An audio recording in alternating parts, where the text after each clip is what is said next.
40 ಲಕ್ಷದ ಆಸೆ ತಾಯಿ ಮೇಲೆ ಡೌಟು ಮಗಳಿಂದ ಹತ್ಯೆಯಾಯಿತು. ಜ್ಯೋತಿಷಿ ಮಾತು ಕೇಳಿ ಹೆತ್ತ ತಾಯಿಯನ್ನೇ ಕೊಂದಳು ಈ ಮಗಳು.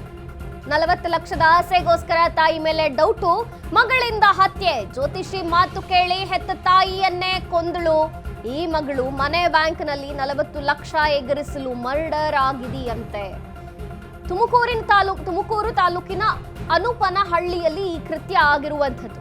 ತಾಯಿ ಪುಷ್ಪ 55 ವರ್ಷ, ಹತ್ಯೆಗೈದ ಮಗಳು 35 ವರ್ಷ. ದುಡ್ಡಿನ ಆಸೆಗೆ ತಾಯಿನೇ ಕೊಲೆ ಮಾಡೋ ಪರಿಸ್ಥಿತಿಗೆ ಬಂತು ಸಮಾಜ. 1.5 ವರ್ಷದ ಹಿಂದೆ ಮೃತಪಟ್ಟಿದ್ದ ಸುಚಿತ್ರಾ ತಂದೆ ಸಾವಿಗೆ ತಾಯಿ ಪುಷ್ಪವತಿ ಕಾರಣ ಅನ್ನುವಂತಹ ಡೌಟ್ ಇತ್ತಂತೆ.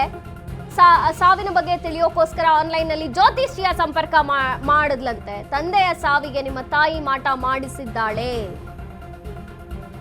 ಜ್ಯೋತಿಷಿ ಮಾತು ಕೇಳಿ ತಾಯಿಯನ್ನೇ ಕೊಂದಳು ಈ ಪಾಪಿ ಮಗಳು. ತಾಯಿ ಪುಷ್ಪವತಿ ಮನೆಯೊಳಗೆ ನಿದ್ರೆ ಮಾಡ್ತಿದ್ದಂತಹ ವೇಳೆ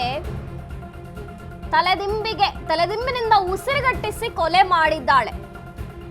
ತಾಯಿ ಪುಷ್ಪ ಮೃತಪಟ್ಟ ನಂತರ ಮಗಳು ಡ್ರಾಮಾ ಬೇರೆ ಮಾಡಿದ್ದಾಳೆ. ಸಹಜ ಸಾವು ಅಂತ ಬಿಂಬಿಸೋಕೆ ಯತ್ನ ಮಾಡಿದ್ದಾಳೆ ಈ ಪಾಪಿ ಸುಚಿತ್ರಾ. ಅಂತ್ಯಕ್ರಿಯೆ ನಡೆಸಲು ಮಗಳು ಸುಚಿತ್ರಾ ಮುಂದಾಗಿದ್ಲು. ಪುಷ್ಪ ಮೃತದೇಹವನ್ನ ಗಮನಿಸಿ ಗ್ರಾಮಸ್ಥರಿಗೆ ಅನುಮಾನ ಬಂತು. ಇದು ಸಹಜ ಸಾವಲ್ಲ, ಅಸಹಜ ಅಂದ್ರು. ಕೊಲೆ ಆಗಿರಬಹುದು ಅಂತ ಗ್ರಾಮಸ್ಥರು ಶಂಕೆ ವ್ಯಕ್ತಪಡಿಸಿದ್ರು. ಸುಚಿತ್ರಾ ಮತ್ತು ಆಕೆಯ ಪತಿಯನ್ನ ಈಗ ಪೊಲೀಸರು ಬಂಧಿಸಿದ್ದಾರಂತೆ. ಎಂಥ ಮಗಳು, ಎಂಥ ತಾಯಿ. ಒಂದು ಕಡೆ ತಾಯಿನೇ ತಂದೆ ಮೇಲೆ ಮಾಟ ಮಾಡಿಸಿದ್ದಾಳೆ ಅನ್ನುವಂಥ ಆರೋಪ. ಆರೋಪ ಮಾಡಿದವ್ರು ಯಾರ್ರಿ? ಯಾರೋ ಜ್ಯೋತಿಷಿ ಮಾತು ಕೇಳ್ಕೊಂಡು ಹೆತ್ತ ತಾಯಿನ ಕೊಲೆ ಮಾಡ್ತಾರೆ ಅಂದ್ರೆ ಇಂಥವ್ರಿಗೆಲ್ಲ ಏನ್ ಹೇಳಬೇಕು ಅಂತ. ಪಾಪಿ ಮಗಳು ಹೆತ್ತ ತಾಯಿಯನ್ನ ಕೊಂದಿದ್ದಾಳೆ. 35 ವರ್ಷದ ಸುಚಿತ್ರಾ ಕೊಲೆ ಮಾಡೋದಷ್ಟೇ ಅಲ್ಲದೆ ನಾನು ಕೊಲೆನೇ ಮಾಡಿಲ್ಲ ಅನ್ನುವಂಥ ಹೈಡ್ರಾಮವನ್ನ ಕ್ರಿಯೇಟ್ ಮಾಡಿದ್ದಾಳೆ. ಇದು ಸಹಜ ಸಾವು ಅಂತ ಹೇಳಿದ್ದಾಳೆ. ಜಗತ್ತಿನಲ್ಲಿ ಯಾರು ಏನು ಬೇಕಾದ್ರೂ ಮಾಡಬಹುದು, ಆದ್ರೆ ಹೆತ್ತ ತಾಯಿಯ ಬಗ್ಗೆ ಇರುವಂತಹ ಗೌರವ ಇದೆಯಲ್ಲ, ಇದು ಯಾರಿಗೂ ಏನೋ ಒಂದು ಅಕ್ಷರವನ್ನು ಮಾತನಾಡ್ಲಿಕ್ಕೆ ಬಿಡಲಾರ್ದಂತ ನಾಗರಿಕ ಸಮಾಜದಲ್ಲಿ ನಾವಿನ್ನೂ ಬದುಕಿದ್ದೀವಿ. ಅಂಥದ್ರಲ್ಲಿ ತಂದೆ ಸಾವಿಗೆ ತಾಯಿ ಕಾರಣ ಅಂತ ಹೇಳಿದ್ಯಾರು?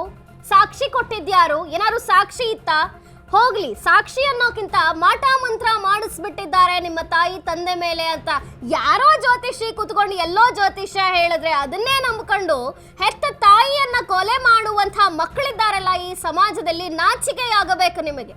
40 ಲಕ್ಷದ ಆಸೆಗೆ ತಾಯಿ ಮೇಲೆ ಡೌಟ್ ಪಟ್ಟು ಕೊಂದಿದ್ದಾಳೆ ಪಾಪಿ ಮಗಳು.